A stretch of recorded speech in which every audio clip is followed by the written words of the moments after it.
Assalamualaikum warahmatullahi wabarakatuh.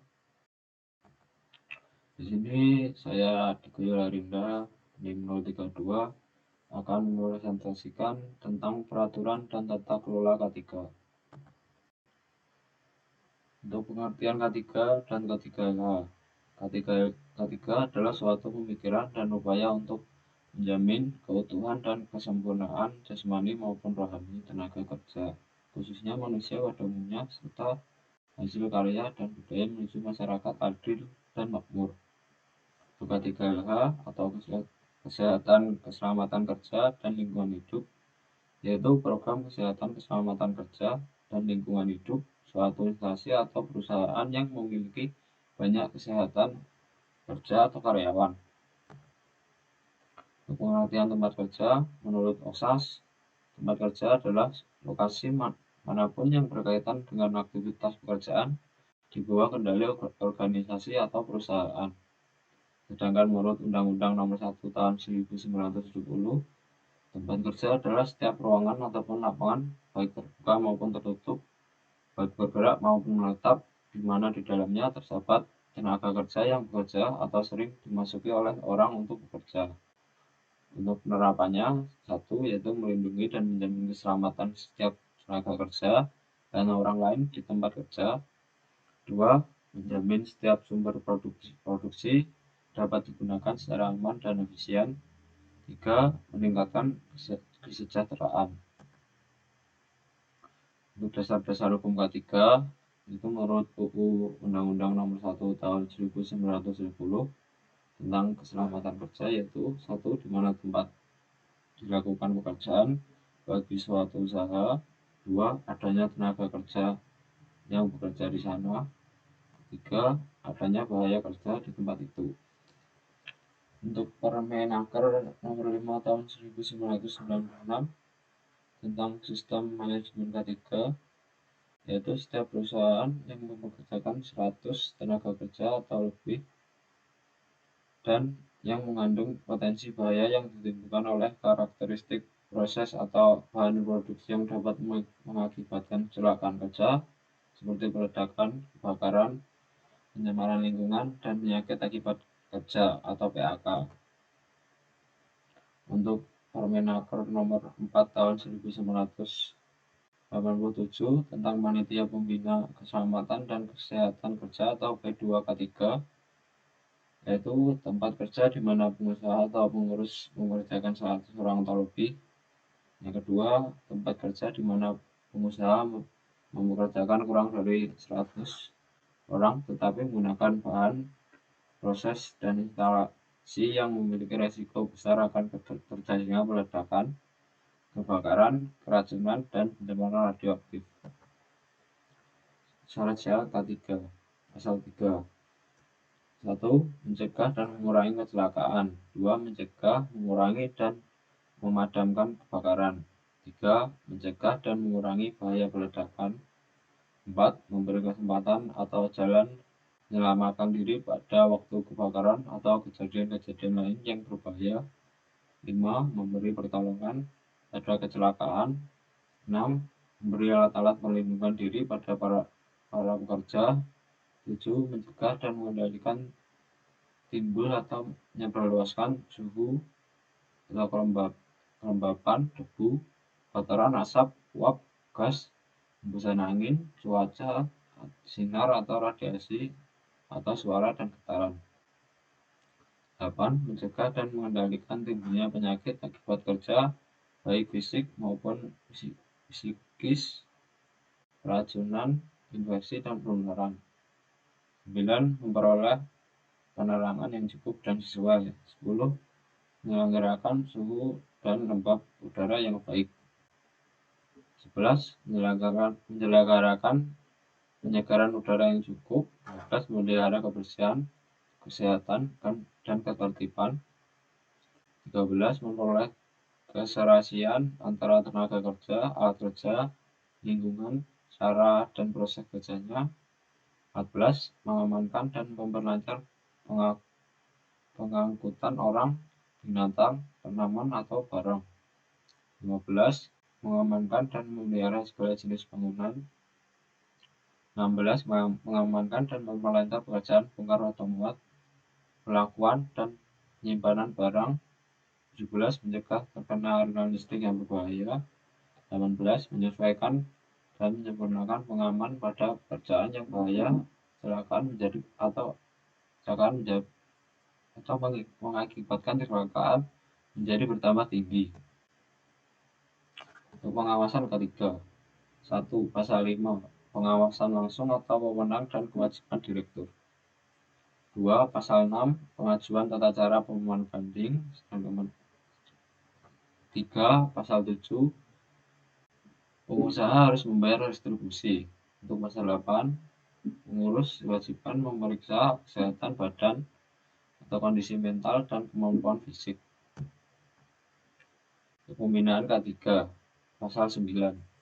1. Mewajibkan pengurus menunjukkan dan menjelaskan. 2.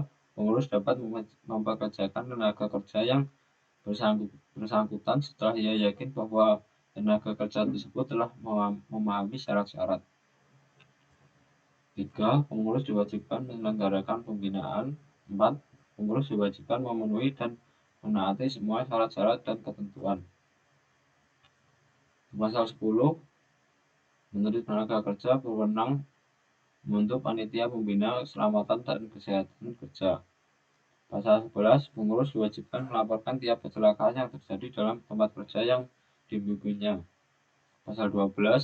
Kewajiban untuk memberikan keterangan, memakai alat perlindungan, menaati syarat keselamatan, meminta pada pengurus dan menyatakan keberatan bila alat perlindungan diri yang diwajibkan dilakukan atau meragukan.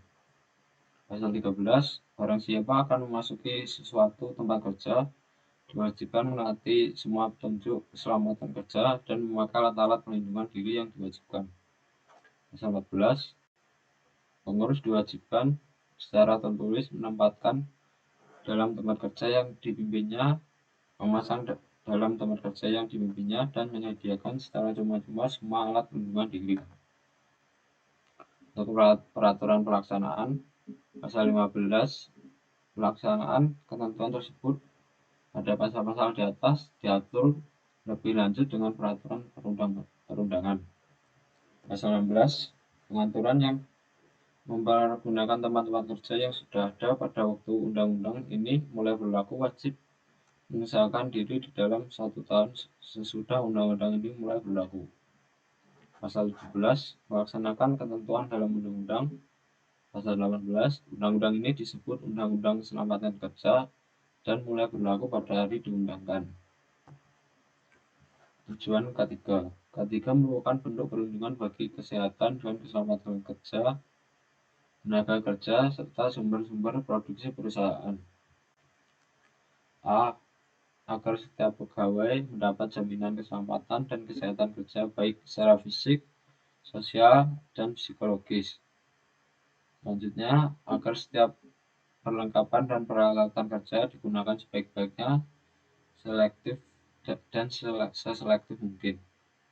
Selanjutnya, agar semua hasil produksi dipelihara keamanannya, agar adanya jaminan atau pemeliharaan dan peningkatan kesehatan gizi pegawai, agar meningkatnya kegairahan atau keserasian kerja dan partisipasi kerja, agar terhindar dari gangguan kesehatan yang disebabkan oleh lingkungan atas kondisi kerja, dan agar setiap pegawai merasa aman dan terlindungi dalam bekerja.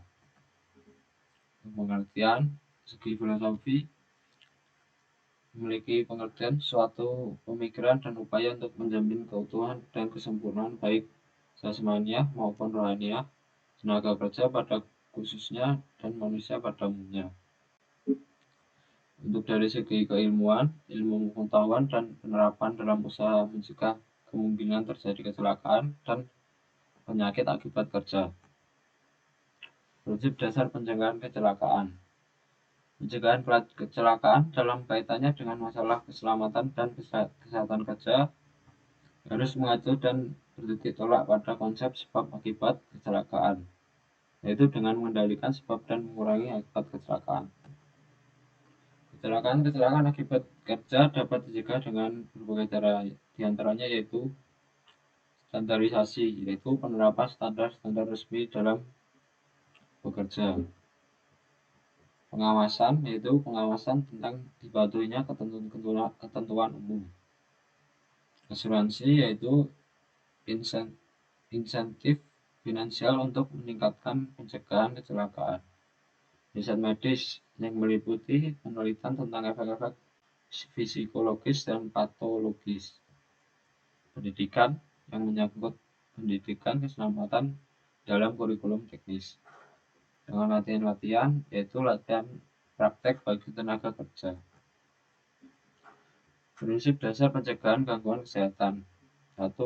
Menemukan fakta atau masalah, yaitu proses menemukan masalah atau fakta kita dan kenali dengan identifikasi sumber bahaya dengan cara inspeksi, survei, observasi, atau investigasi.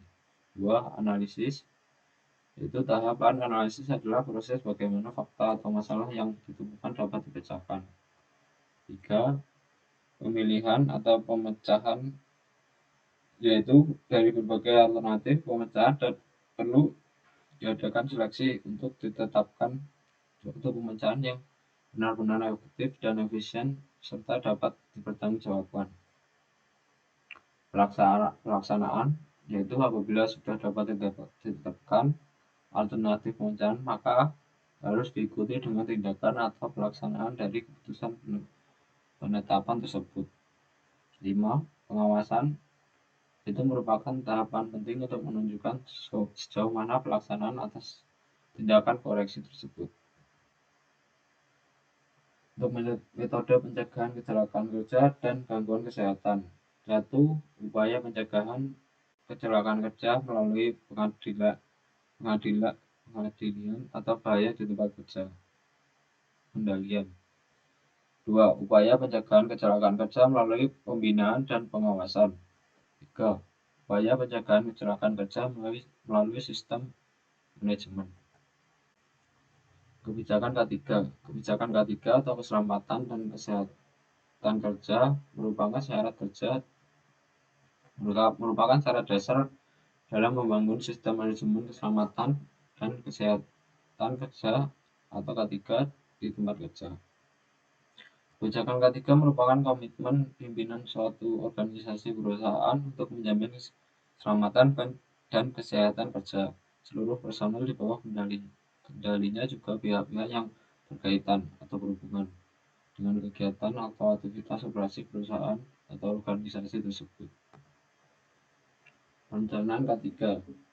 Dalam rencana K3 harus memuat tujuan dan sasaran, skala prioritas, upaya pengendalian, upaya penetapan sumber daya, jangka waktu pelaksanaan, indikator pencapaian, dan sistem pertanggungjawaban.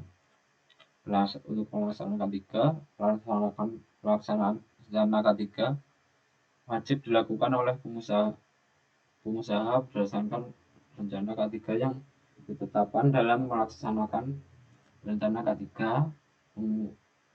pengusaha harus didukung sumber daya manusia di bidang K3 dan prasarana dan sarana. Untuk evaluasi K3, yaitu mapping atau area work, meliputi area work, material, dan person.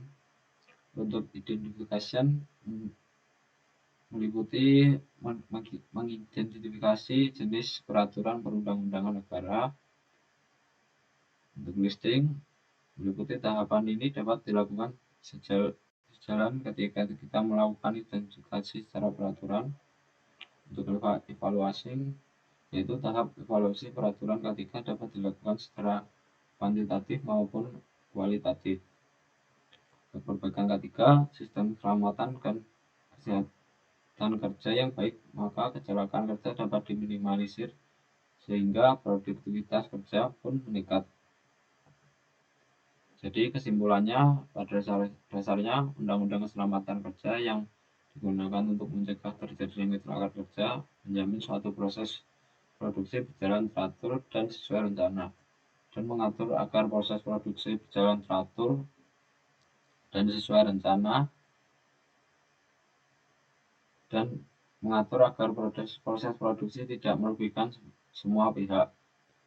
Setiap tenaga kerja berhak mendapatkan perlindungan keselamatan dalam melakukan pekerjaannya untuk kesejahteraan dan meningkatkan produksi serta produktivitas nasional.